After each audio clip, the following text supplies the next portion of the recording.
Hello, everyone. Welcome back to the channel. I'm Shady. You're in the zone. Thanks for stopping by. Today, we're here to talk about a topic that's been increasingly relevant in recent years, and that's civil unrest. Whether it's political tension, economic instability, or a sudden crisis, civil unrest can erupt quickly and catch unprepared individuals off guard.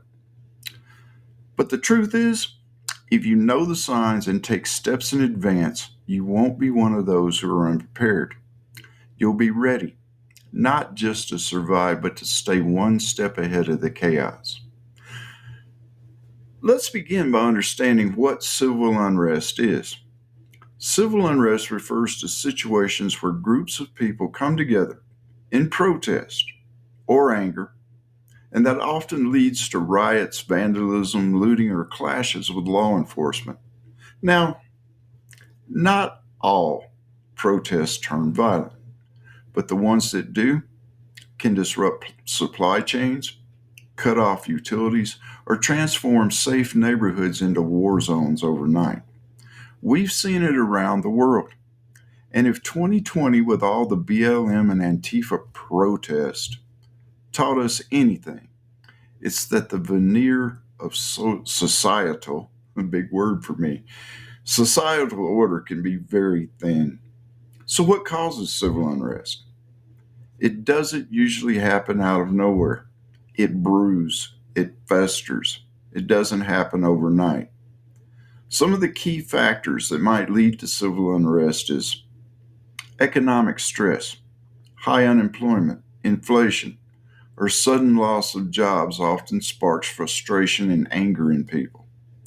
Political division, polarization, contested elections, and government overreach can ignite large scale protest. I think we can all agree that this has been prevalent in the past few years with no sign of an end in the near future. There's racial and social tensions, injustices or perceived injustices that can rally communities to take to the streets in anger. There's shortages and price hikes.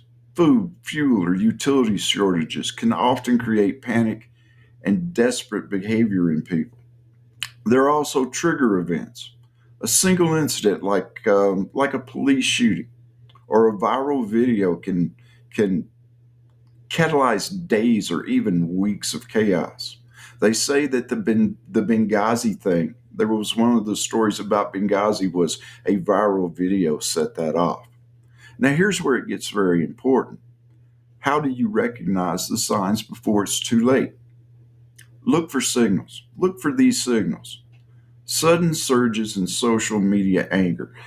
Watch for rapidly growing hashtags or trends linked to protest or anger.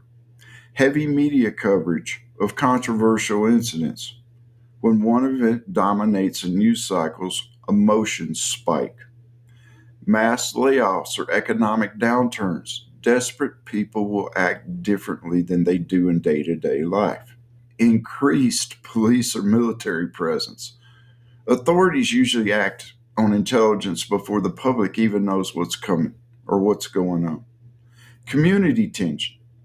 If people in your area start to feel unsafe or talk more about fear than solution, pay attention. Always trust your instincts. If you feel like something's brewing, you're probably right. Always trust that little voice in your head. Now let's talk about what you can do about it. One of the most important things is situational awareness. All right? Stay informed. Follow local news, emergency alerts, and local social media. Notice I said local. I want to be clear in how I characterize this. This is mostly a protest. It is not, generally speaking, unruly, but fires have been started. I said local because national news have got a very nasty habit of, I don't know, sugarcoating things. If you guys remember this from, I believe this was during the BLM riots, This is a famous viral video. It's mostly a peaceful protest. It's not unruly, but fires have been started. This is the kind of thing you're going to get from the national news media. All right, they're going to send a bunch of people in that are not familiar with the area, that don't really understand what's going on. And there's always that spin that they're going to put on it, especially mainstream media. Okay, so stay informed, but follow your local news, your emergency alerts, and your local social media, like I said a while ago. Another thing, know your city. Nobody but you can know your city better. Identify high risk areas and alternate routes home. If you get a feel for people, you need to get a feel for people in general. If you see a person or a group of people acting out of norm, red flags should go up. Secure your home. Reinforce doors and windows. Plant thorny bushes in front of your windows. Install motion lights and cameras. Many simple alarms can be made from common items you find around your home. You don't have to spend a whole bunch of money on security. Keep fire extinguishers on hand and make sure that they are updated and in good working condition. And also keep a low profile. No political signs or bumper stickers that make you a target. It might be okay, excuse me, it might be okay to have political signs in your yard, but not when there's a riot going on 2 blocks away from you. Have your buggy and supplies ready. Have 2 to 4 weeks worth of food and water. Keep medicines, medications, hygiene items, and a first aid kit on hand at all times. Stock cash in small bills. ATMs may be down, and if they are, you can pretty well bet that your debit or credit card won't work at a cash register. Make sure that you have flashlights on hand and that they are charged up, or that they have fresh charged batteries in them. You also need to have a bug out plan in case everything just goes south. Have a destination and at least 2 different routes to get there. Keep your gas tank at least half full. Pack a go bag or a bug out bag, whatever you want to call it, with essentials: ID, clothes, ropes, supplies, self defense tools. Know your local laws and your rights about these self defense tools. You need to consider training in self defense or firearms or both, and know your local laws pertaining to their use and safety and practice. Simply knowing a self defense move or having a firearm isn't enough. You need to build muscle memory in both self defense techniques and shooting skills. Non lethal. Non lethal options like pepper spray. They're effective and they're widely legal. Have a communication plan. Cell towers may not be down, may not be working. They may be jammed. Use radios or offline messaging apps. Have a family meeting spot and a check in schedule. All right? Tell your kids, tell your wife, this is where we're going to meet at this time. What to avoid during civil unrest? Let me be clear. The goal is to stay safe, not get involved. A lot of avoidance is simple common sense.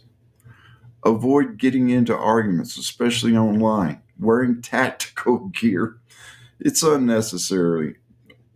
Don't wear it in public. It draws attention to you, and it's not good. Driving through protest zones, don't do it. Even if your GPS is telling you this is the quickest route to get from point A to point B, and you see a riot going on, come on, common sense. Bragging about your preps, don't do that. Keep it quiet. Quiet preppers are safe preppers. Mental preparedness.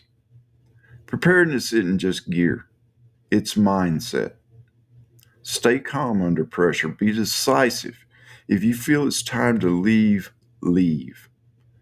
Don't let fear paralyze you. Let it motivate smart action. In closing, civil unrest isn't about fear. It's about awareness. You're not paranoid, you're prepared. And preparation, well, y'all, that's peace of mind. Stay informed, stay stocked, stay calm. Because the best time to prepare, this is an old saying, the best time to prepare was yesterday. The second best time to prepare is today. Thanks for stopping by. Please feel free to like the video and share it. Subscribe to the channel. And if you do subscribe to the channel, make sure to click on the notifications bell. Until the next time, take care of yourself and each other. God bless each and every one of you. And of course, y'all stay shady. This is where we hold them. This is where we fight. And these shields, boys!